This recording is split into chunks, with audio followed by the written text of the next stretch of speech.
Welcome to Regulatory Ramblings. A joke I heard years ago in law school in my legal ethics class, now known as professional responsibility, was that the only time most lawyers are in court is if they're offered desk money or they're being sued for malpractice. It's a rare breed of lawyer that ends up becoming a litigator, and we happen to have one of the most famous and perhaps even feared trial lawyers on the planet as our guest today, and one who also happens to have ties to Hollywood, as you'll soon see. John Quinn is the founder and chairman of the nearly 4-decade-old Los Angeles firm of Quinn Emanuel Urquhart Sullivan. The firm has been voted the world's most feared law firm on 10 separate occasions by independent research provider BTI Consulting, which surveyed over 300 key legal decision makers at the world's largest organizations.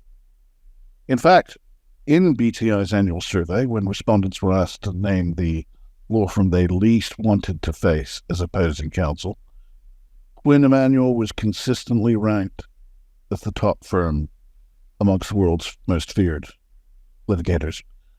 Since 1986, John and his partners have arguably built the largest law firm in the world devoted solely to business litigation and arbitration. In fact, it's one that the Wall Street Journal has called a global litigation powerhouse. Over the course of 4 decades, Quinn Emanuel has grown to 35 offices in 12 countries on 4 continents, with over 1,100 lawyers, generating close to $2 billion in annual fees. In recent years, the firm has recovered over $80 billion for its plaintiffs. John also is connected to Hollywood, where for 33 years he served as general counsel to the Academy of Motion Picture Arts and Sciences, the organization behind the Oscars. An avid mountain climber, Ironman triathlete, and father of 5, he's also the host of the popular podcast, Law Disrupted. That's available at www.law-disrupted.fm. And with that, I turn it over to John. Thank you for joining us. Hello, pleasure to be here. Tell us a little bit about yourself. Where did you grow up, and what put you on the path to becoming a lawyer? Well, until the age of 12, I grew up I was living in Greenwich, Connecticut, and at the age of 12, my family moved to Bountiful, Utah, a rural town north of Salt Lake City. It was a radical change to go from Greenwich, Connecticut to Bountiful, Utah. I graduated high school there, college in L.A. at Claremont McKenna College, law school at Harvard, had my first legal job in New York City. Liked the firm, didn't understand how you raised a family in the city, left after 2 years, moved back to L.A., which I loved, bounced around a little bit and started this firm January 1, 1986. As to how I became a lawyer, I come from one side of my family, there are a lot of lawyers, and I am the 7th of 8 children, and I think 3 of us are lawyers and a couple are married to lawyers. So law and lawyering kind of runs in my family. I kind of always knew in the back of my head that law was an option, and it's been a path I've never regretted choosing. It's interesting because people think Greenwich, Connecticut. I mean, I don't want to play like stereotypes. They think, okay, old-time Yankee, blue blood wasp. Yeah, the Ivy League, Harvard Law was pretty much ordained for this guy, yeah. The Greenwich I grew up in is not the hedge fund capital of the world, which Greenwich is today. I went to elementary school with kids where Italian was spoken in the home. It was very ethnic then, parts of Greenwich were. And, that wasn't the Greenwich I knew at all. And, not a blue blood family, maybe Mormon blue blood. My great-great-grandfather was this scout for Brigham Young and the first Latter-day Saints, who ended up in the Salt Lake Valley. But that's my background. The thing about the litigators that I know, they're the most uber, hyper-aggressive, ambitious, type A personalities you will ever meet. They're incredibly combative. They're incredibly competitive. I mean, you can't be a litigator if you don't think something of yourself, honestly. I mean, there's a high degree of ego involved in this, and I guess what I'm wondering is, did being in the profession toughen you up and give you that killer instinct, or did you have that verbal prowess and the competitiveness? No, I mean, look, I mean, obviously, litigators, we deal in words and we deal in advocacy, both oral and written advocacy. So, and it is, you have an adversary. That's our adversarial system. And there's winners and there's losers. So it's, in a sense, it's competitive. And you can't be thin-skinned or faint of heart to be a litigator. But that doesn't mean you always have to be aggressive and combative the way you describe. In fact, I think that's a failure of a lot of lawyers. To be successful, you have to kind of modulate your personality and your approach to the circumstances, the parties, the other side, the court or decision maker. So it is combative, and I do think that you have to, winning has to matter to you a lot.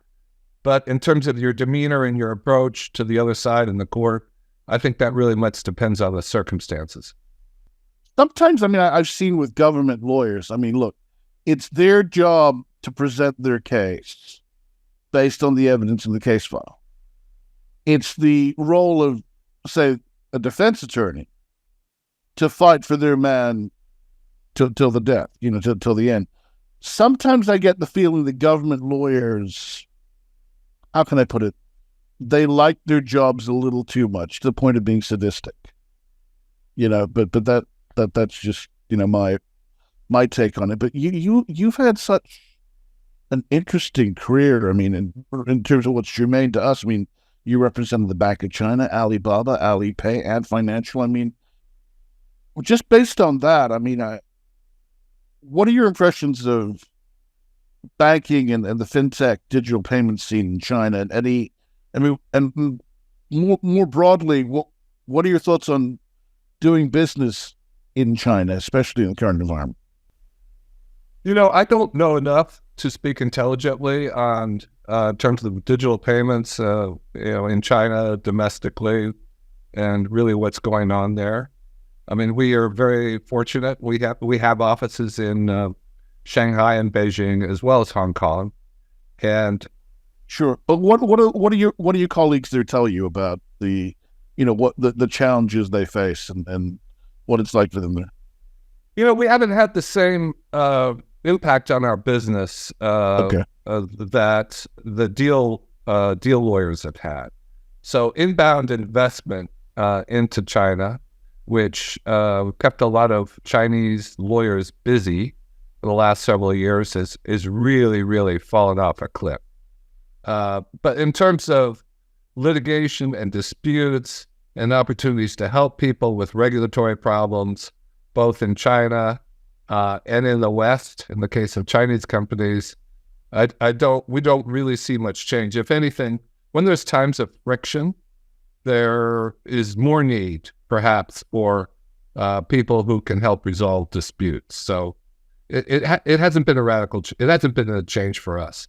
And I think you kind of, something you alluded to, maybe litigation isn't always the best answer. I mean, I think your firm also does ADR, right? You also do litigation should be the last resort. Yeah. When I get to the pearly gates and go on to my reward, I hope I'm going to get credit from St. Peter or whoever for all the clients I talked out of litigating and filing lawsuits.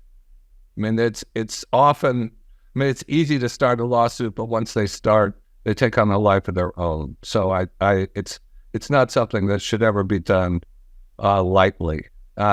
And in terms of other ways of resolving disputes, ADR, mediation, yes, certainly, especially in the U.S., any significant case, the court is going to expect you to go through a mediation process. And we're big believers in that process. Yeah, I mean, certainly that's the case in the federal system. I mean, I'd be surprised if that wasn't the case in the state court system as well. So we have that here. A good faith effort to resolve a dispute must be made before the proceedings continue any further. I recall, I mean, around about the time I graduated, at that time in the federal system, maybe 1 in 7 matters went to trial. and a decade earlier, say 92. That wouldn't be far off. I mean, I would expect that the number of cases actually are even lower than that on a percentage basis. But it's going to depend a lot. It's going to depend a lot on venue by venue, whether you're talking about a big city or a rural area, state court, federal court. But it's very much a distinct minority of cases that actually go to trial. So that segues into my next question. You were in Singapore recently to open your first office in the Lion City. Why Singapore? There's so many reasons and indications about that we really should be in Singapore right now.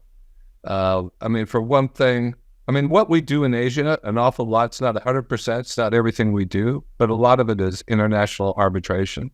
And there's been a very significant growth in the international arbitration filings in Singapore. So it's become more and more important. We've been doing cases, arbitrations in Singapore, staffing them out of Hong Kong or London or elsewhere. But the increase in the number of cases seated there has made it more and more important for us to have boots on the ground. The other thing I would say is the growth in India, the incredible economic story. India, the Indian economy growing at, GDP growing at over 7% a year. Singapore has always been the preferred venue for Indian companies and high net worth individuals to resolve their disputes. So from an Indian standpoint and what's going on there, Singapore has become more important in dispute resolution. And then the whole exposure to Southeast Asia and what's going on there in those economies. So, for all those reasons, we thought it'd be very important that would be in Singapore to be able to address and serve those markets. We do cover India quite a bit on the show, or at least we have in recent times. It's interesting given the closed off nature of their legal system, and the stories I can tell you about how for many years you could say, okay, you could point to this X, Y, and Z prominent Indian law firm, and I could tell you who they were front for, which Anglo-American law firm they were fronting for. In much the same way, many of the, white shoe, Magic Circle, blue blood law firms, certainly the Magic Circle in London, were basically operating out of hotel rooms in Nariman Point in Mumbai, visiting their clients there. And that's how they were doing it. But I know you believe in Singapore's importance as a dispute resolution center, but what about Hong Kong? How do we compare in that regard? Because we also have the Hong Kong International Arbitration Center, which has been up and running for a number of years. And for a number of years, it was under the my friend Christopher Toe oversaw that. But yeah, what are your thoughts? Look, we've had an office in Hong Kong now for over 10 years, and we have 10 to 12 lawyers there in Hong Kong. But we're not, in any sense, this isn't a vote of lack of confidence in Hong Kong. We're very much committed to Hong Kong. We'll continue to do arbitrations there and have lawyers on the ground there. So I think that, obviously, Hong Kong addresses more of the Chinese market than probably Singapore does, although obviously you see arbitrations in Singapore that involve Chinese parties. The mix is more Chinese in Hong Kong. But, there's a lot of arbitration business in Hong Kong, and we're going to continue to participate in that, and I hope get more than our fair share. Your point's well taken. Indeed, I think there's a growing sense that, under British rule, Hong Kong was more of a international city. Over time, post-handover, it became more of a regional city. And, with the passage of, even more time, certainly now, closer we get to 2047, it's going to become more of a Chinese city. It'll have its own unique characteristics because so long as they maintain the common law legal system. But, you got to look at where is the center of gravity? Where is the money? Where's the business? And, the gravity, you can't deny the gravitational pull of mainland China. But to your firm, you've been lauded for focusing purely on litigation, for not representing the world's largest money center banks. I wonder, is that wise in that some might say you're losing out on potentially lucrative client base? I mean, the other reasoning being the world's biggest banks have deep pockets, and that means they can pay top dollar for legal services. Yeah, they can also pay hundreds of millions of dollars to our clients when we bring claims against them. I mean, we made a decision about 20 years ago not to represent the world's largest money center banks. There's about 10 or 12 of them: Citibank, Bank of America, JP Morgan, Morgan Stanley, HSBC, Deutsche Bank. We used to say Credit Suisse, because we thought there was an unmet need in the marketplace. You know, if you're a counterparty and you have a claim to bring against one of those banks, none of the Magic Circle firms, none of the major New York firms are going to touch those cases, because they have deal departments, transactional lawyers who want to do the deal work for those large banks, and they won't be adverse. So if you had to go to a second tier or third tier law firm to find a firm that would take on a case against say Goldman Sachs, and we thought that was an unmet need in the marketplace, and it certainly turned out to be true. You know, in 2008, we were able to, if you saw the movie The Big Short, the last act of that, which wasn't in the movie, we sued all those banks and recovered about $50 billion. The mendacity and the lack of conscience on their part was staggering. I mean, as someone once said, in most other areas of life, people know that murder is wrong and stealing is wrong, and that you can't drive your car at top speed in reverse down Main Street, mowing people down as you go along. But all of a sudden, once you're in the financial world, it's like all semblance of decency, any kind of moral compass, goes out the window, and they're debating with the compliance head. Are you sure it says that in the rule book and the manual? Are you saying I can't do that? Well, you tell me I can't screw my client? I mean, I'm exaggerating, but not by much, because the attitude is nothing should get in the way of me scoring that deal, securing that trade, and guarantee my bonus for the end of the year. And I'm sorry, compliance officers, well, as with some people, some are strong-willed, some are weak and buckle, and but even at that, I mean, even the strong-willed compliance officers, how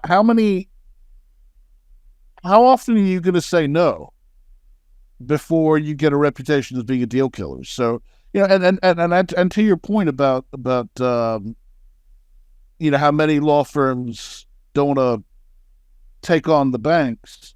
I mean, I see that as a journalist. I mean, say HSBC is involved in something, and I need to comment on a particular matter.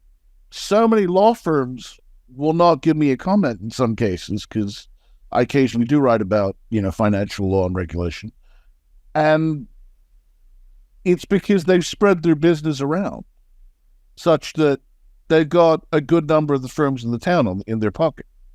Hence, they're afraid to give even the mildest comment. So yeah, I see where you're coming from, and I applaud that, because bottom line, even the little guys need justice, and then where are they going to go?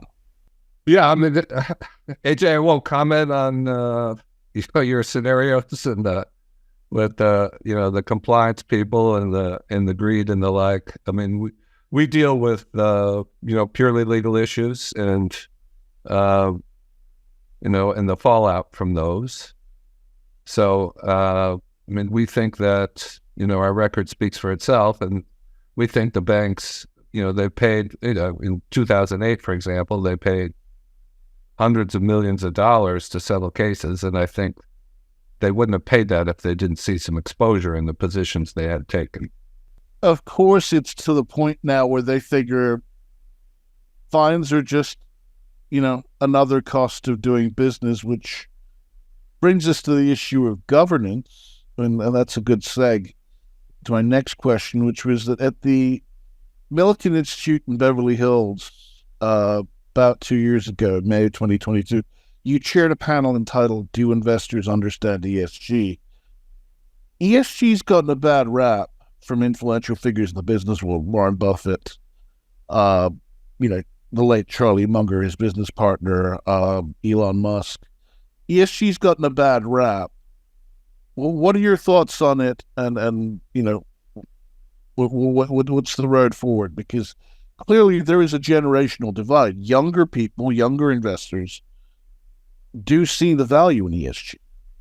I mean, I think the biggest problem with ESG is a definitional one. What exactly are we talking about? When people talk about ESG, they're usually talking about the E. They're talking about energy. They're talking about fossil fuels.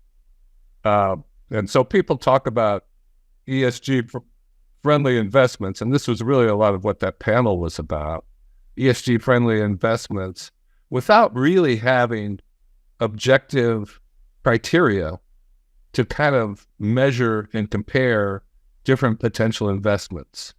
So that's really what I think is lacking. I mean, certainly people who want to make investments which are, friendly to the environment, climate friendly, they should have information available to them to help them make those decisions. But if there isn't something that permits comparability, if there isn't sort of transparent, objective criteria, it's kind of hard to make those investment decisions. We recently had John Soldazarno on from Vincent and Elkins. He's the head of their ESG practice, and I believe he's also based in LA. And what he said was that I think the trouble with ESG was, look, when you bring up the environment, that a lot of it causes a lot of people to tune out, and that they start to think, liberal, tree hugger, earth worshiper, new age,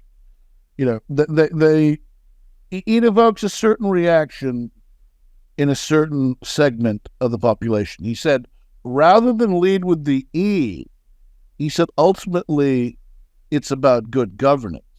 They should have led with the G.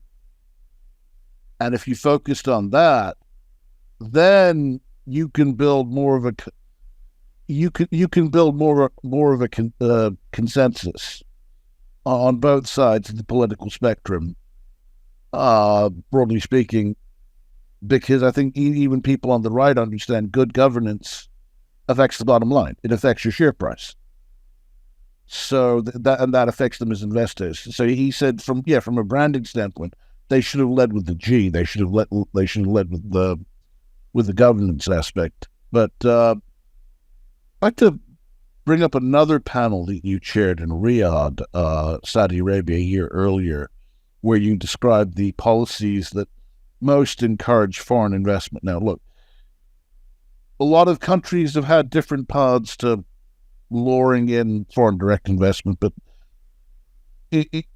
as a lawyer, as a problem solver, I mean, and you're also an entrepreneur. You started your own law firm. You're in the restaurant business. You're the owner of a sushi restaurant in LA.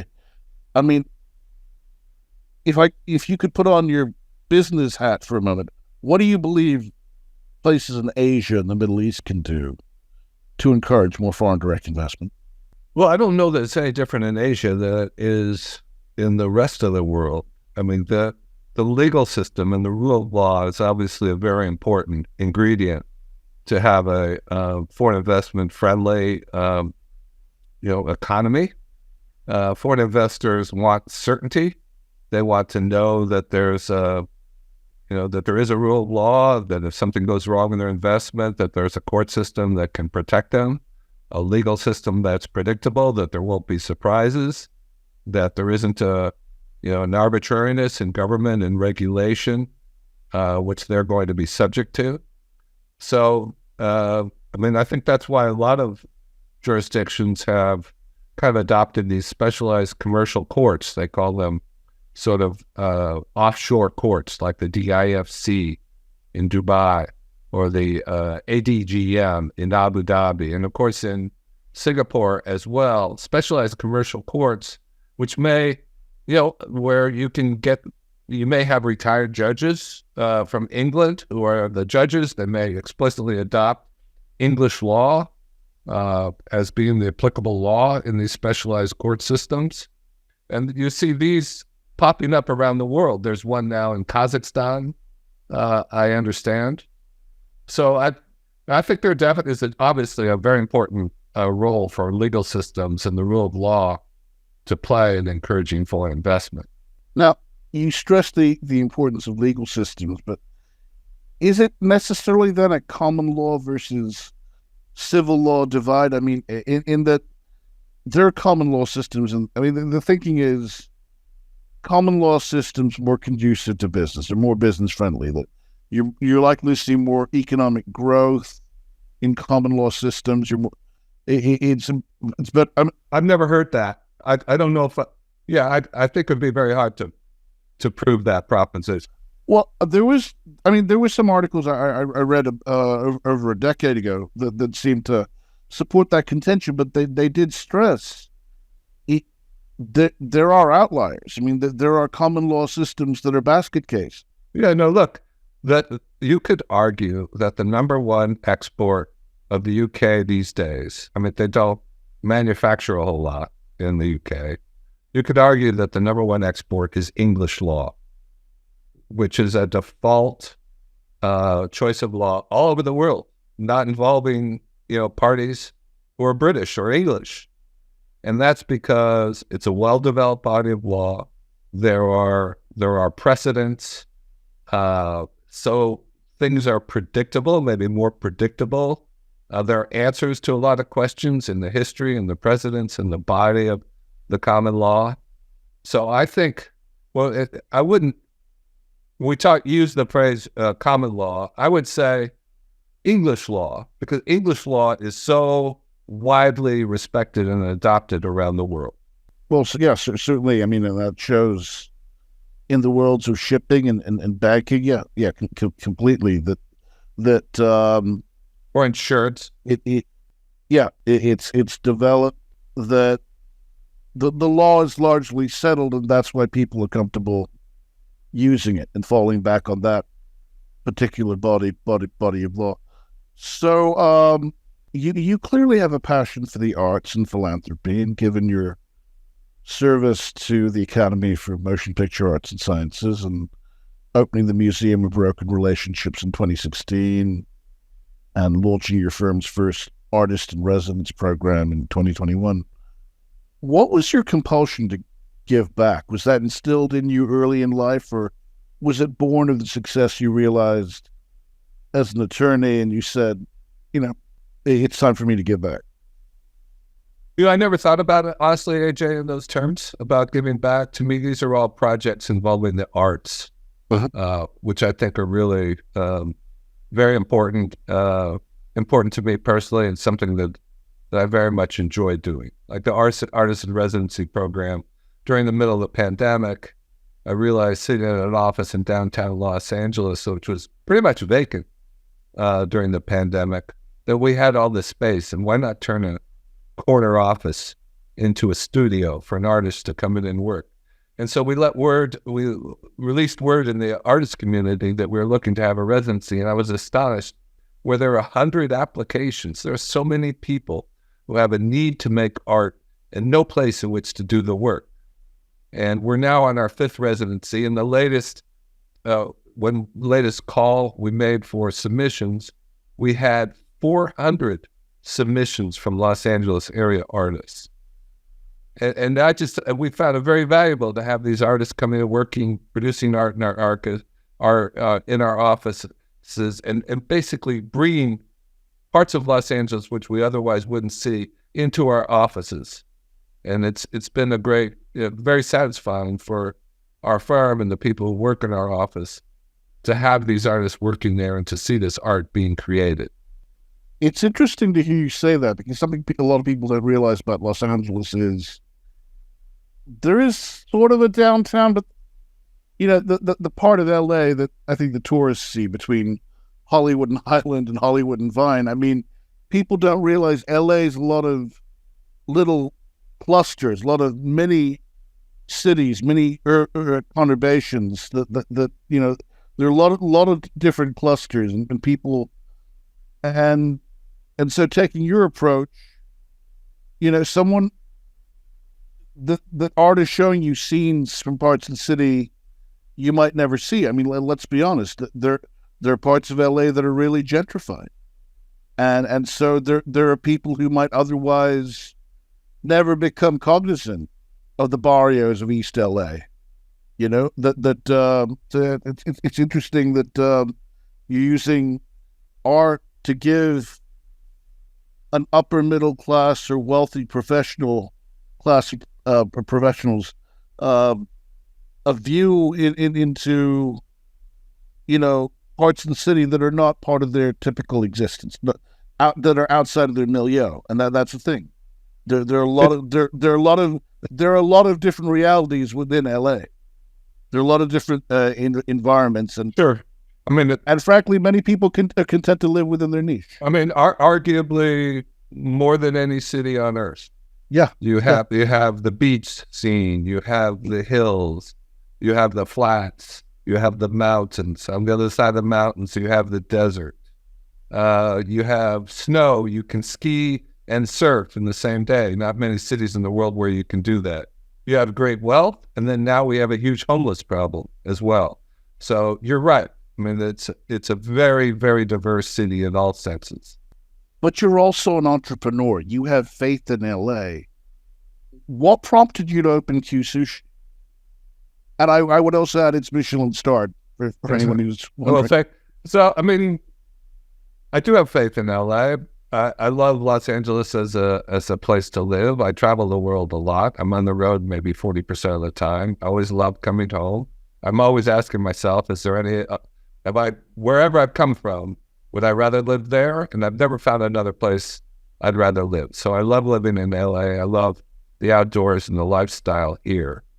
It has been, it's Los Angeles and California generally. It's very, very expensive. We have state taxes on top of federal taxes. We have seen an exodus of a lot of Fortune 500 businesses outside of California. I think we're down to only 2 or 3, perhaps in Los Angeles, Disney, Amgen. I'm not sure who else. So it's also a challenged economy, but it's a great place to live. Yeah, I have met people that I have known, and for one thing, there are people that thought, oh, going from LA to New York, they'd be in the big leagues. And most of them move right back because because the quality of life, New York is way overrated. And well, you'll see a lot of ex-Californians in New York, and you'll see a lot of ex-New Yorkers in LA. Yeah. So each city has its partisans.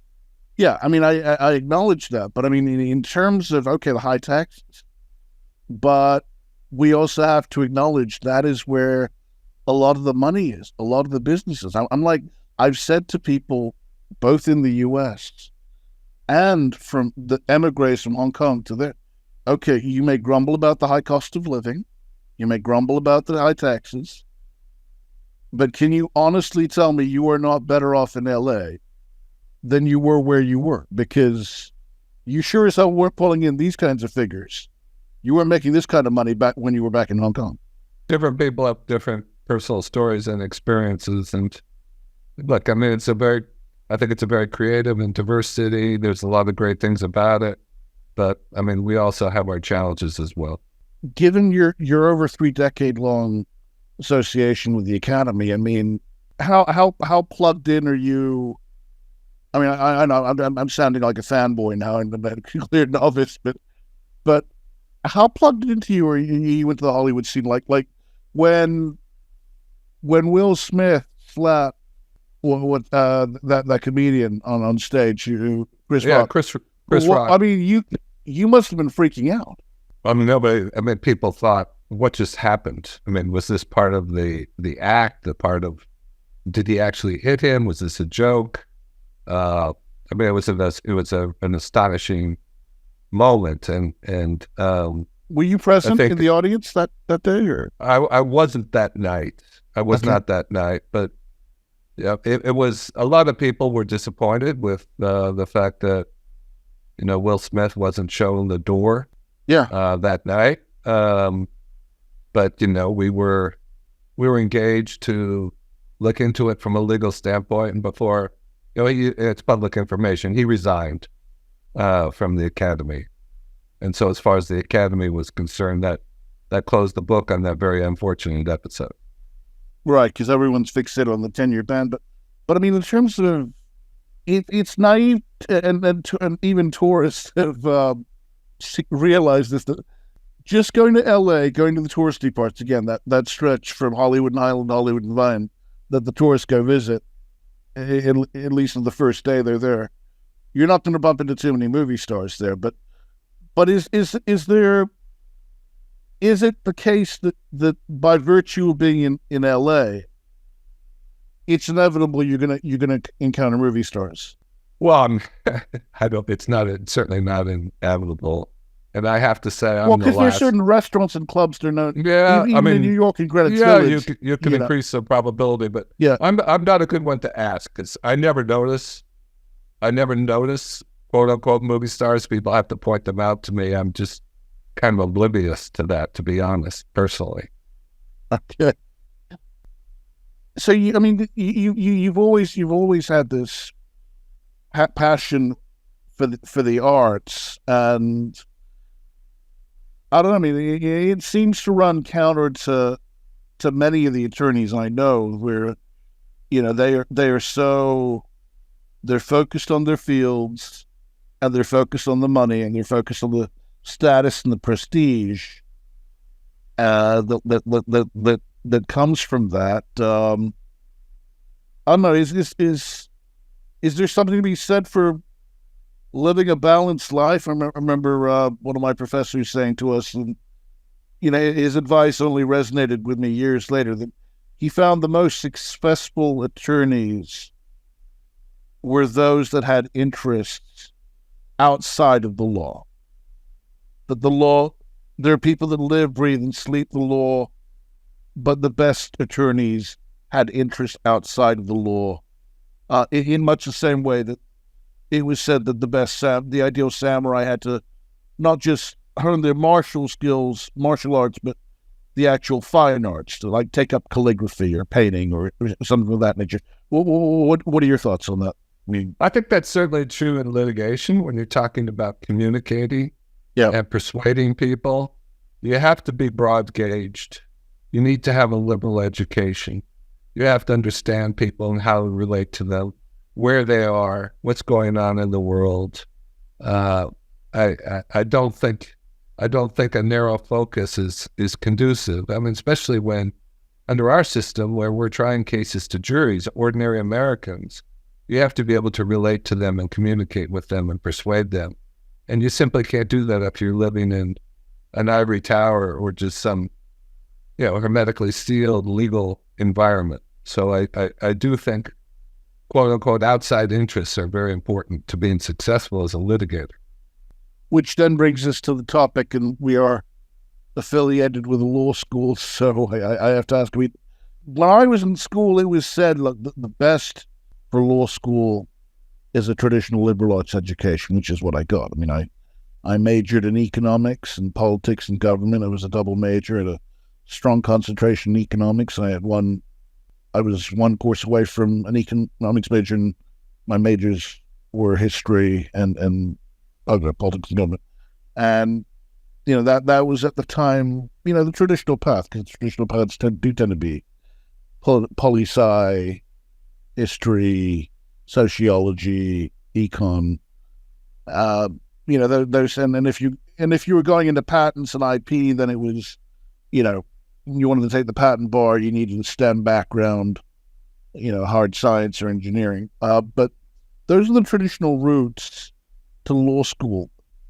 But now you're seeing people in incredibly varied backgrounds. I mean, what is the right educational path to law school, or does one not exist?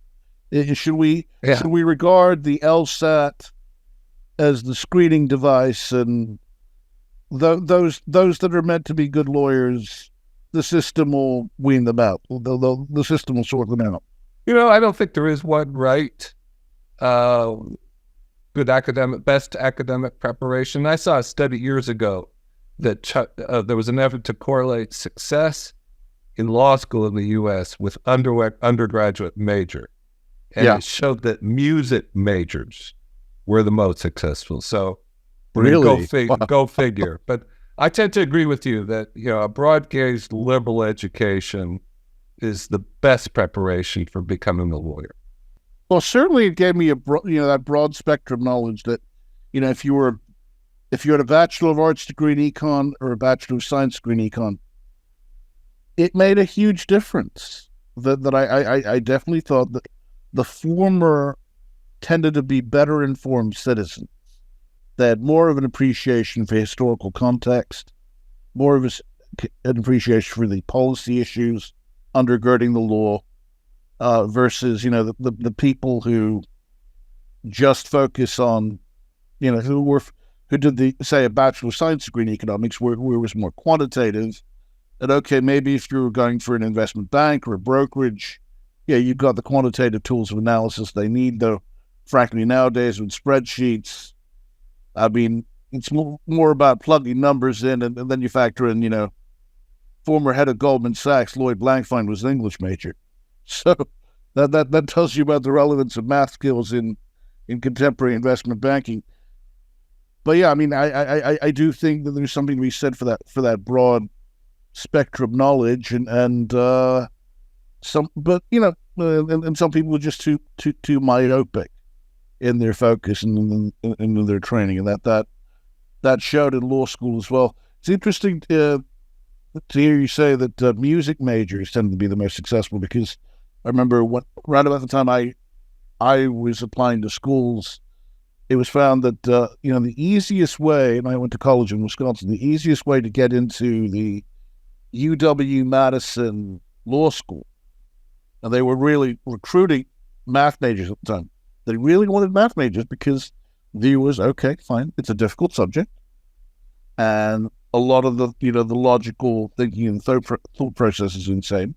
So, that's considered a good major, a law school, and then certainly, a lot of the logic games that you would encounter on the LSAT, they were akin to a lot of what one would study in math in high school. So okay, so if there is no one path, how do you prepare? Look, verbal skills are important. Writing is important. Being able to write to persuade, being a good writer, being someone who can summarize material, read materials and summarize it and put together a narrative, an argument, that's going to be key. So I would always, you can't go wrong learning how to write and read and, put together a narrative, I would say. Sound advice. Was there anything you wanted to add? Any last bits of advice you wanted to convey to our listeners, to our students, as they, either those contemplating law school or those graduating and trying to think of what their next move will be, either, employment or get another LLM, which is what I did twice over. AJ, I really appreciate the opportunity to be on your show. For people who are considering a career in the law, I'd just say that, I've been practicing law for something on the order of 40 years, never regretted it, always found it challenging. I'd say, like some people say, I've never worked a day in my life. I kind of feel like that. I really enjoy what I do. And the best thing about it, at least being a litigator, is that you're constantly learning. Every case involves different situations, different people, different industries, different kinds of problems. And so if you like to learn, I think there's no better profession. And that's, it's obviously been a centerpiece with my family of my life, and I could strongly recommend practicing law as a profession. Okay. One last question I want to bring up, because something that the American Bar Association has been concerned about for a couple of decades now. I know this was true of my graduating class of 2002, and I haven't seen it abate since. The ABA is awfully concerned about burnout. That it seems like 5 years after graduation, about 50% of the graduating class of any given year are no longer practicing. A key reason that's been cited is burnout. What can be done to, combat burnout in the legal profession, or is that just inevitable? Certain people are going to realize the profession's not for them, and they're better off doing something else. What do you think? Some people are better off doing something else. I mean, practicing law isn't for everybody. And some people go to law school just to keep their options open, because it's true that with a law degree, there's a lot of different things that you can do. You can go into politics, academics, business, and some people go to law school, start practicing law, and decide it's not for them. I have a daughter who went to law school, started practicing law, decided it wasn't for her. She went back to school, became a psychotherapist, mostly helping lawyers. So, there's a reason sometimes people burn out. Maybe they should go do something different. It's not for everyone, but I think people need to make that choice as soon as possible, because what I've also seen is past the 5-year mark, people, inertia sets in. You get married, you have dependents, people get accustomed to living a certain way, a certain income level, a certain lifestyle, a certain level of prestige and social standing, and then it's hard to pull out, But I will see that. But yeah, word to the wise. So, John, thank you so much for joining us. Thank you, AJ. Very much enjoyed the conversation. And to our listeners, thank you again. Until next time.